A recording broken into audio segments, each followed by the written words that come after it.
Il était temps. Le jury de la 74e édition du Festival de Cannes vient d'être dévoilé.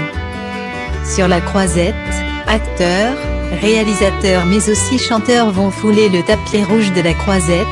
Mélanie Laurent, Tahar Rahim et Mylène Farmer seront notamment de la partie. La composition du jury du prochain Festival de Cannes a finalement été dévoilée. Le 24 juin 2021, soit 2 petites semaines seulement avant la cérémonie d'ouverture. Les noms des personnalités qui accompagneront le président Spike Lee sont enfin connus. Et le moins qu'on puisse c'est qu'il a plusieurs jolies surprises pour cette 74e édition, qui se tiendra du 6 au 17 juillet. Un nom était pour le moins inattendu, celui de Mylène Farmer, parfois qualifiée de Madonna française. La chanteuse de 59 ans a vendu 35 millions de disques tout en s'imposant au fil des décennies comme une figure de la pop culture. Connue pour ses shows grandioses à travers l'Europe et jusqu'en Russie ainsi que ses clips. Une carrière internationale jalonnée de grands succès tels que Libertine, Sans contrefaçon ou California, qui ont rencontré leur public via des clips considérés comme de véritables petits films. Grâce à des collaborations avec des cinéastes et photographes de renom, Peter Limberg, Abel Ferrara, Luc Besson.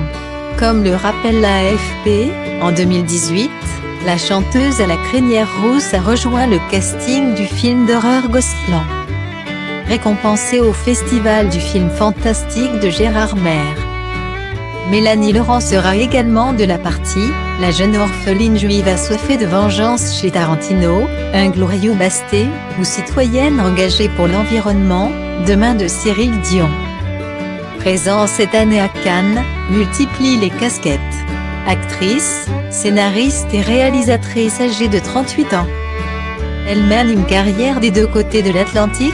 En France, elle a été découverte dans Je vais bien, Ne t'en fais pas, 2006, et a déjà reçu 2 Césars. Aux États-Unis, elle est devenue célèbre grâce à Quentin Tarantino et une danse improvisée. En 2009, sur les marches de Cannes, elle a aussi réalisé un film américain Galveston, qui se déroule en plein Texas, et présentera en septembre sur la plateforme Amazon son dernier film. Le bal des folles, sur des femmes internées au XIXe siècle. L'américaine Maggie Gyllenhaal, enfant de la balle comme son frère Jacques, l'actrice de 43 ans, a été révélée au grand public dans Donnie Darko, 2001, et La secrétaire, 2002. Elle accède à une reconnaissance mondiale grâce à The Dark Knight de Christopher Nolan, 2008, où elle incarne la dame de cœur de Bruce Wayne alias Batman. En 2009, elle fait l'unanimité dans Crazy Horse, 2009, qui lui vaut une nomination aux Oscars. Elle est également connue des amateurs de séries grâce à son rôle dans The Deuce, série sur l'industrie du porno, dont elle est également productrice. Elle travaille actuellement sur son premier film, inspiré d'un roman à succès d'Elena Ferrante. Son Kang-ho, acteur fétiche de Bong Joon-ho, il a été le père de la famille Roublard de Parasite. Palme d'Or 2019 ensuite récompensé de l'Oscar du meilleur film à Hollywood.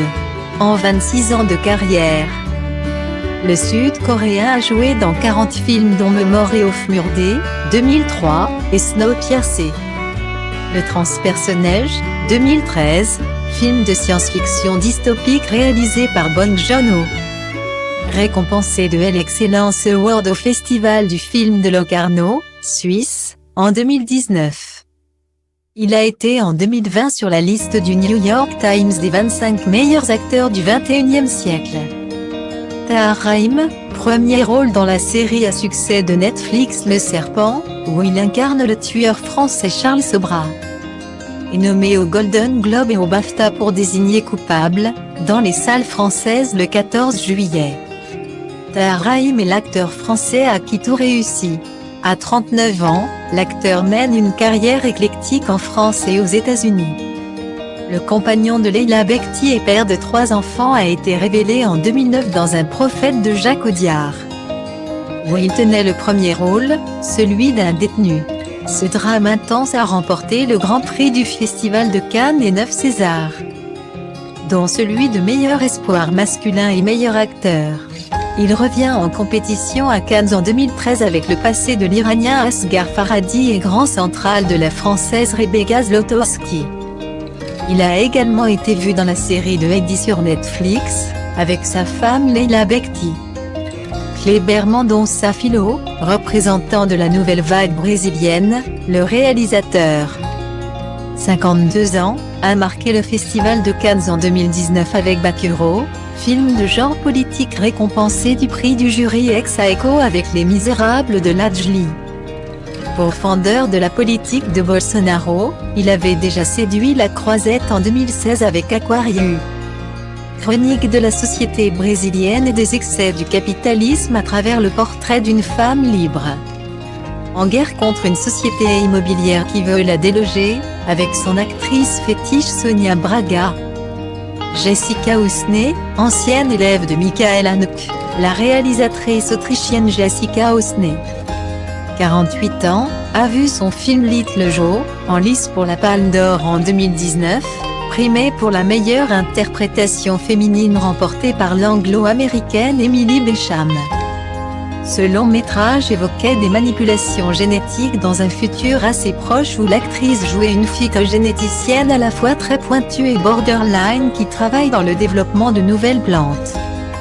La réalisatrice franco-sénégalaise Mati Diop, révélée en 2019 avec Atlantique.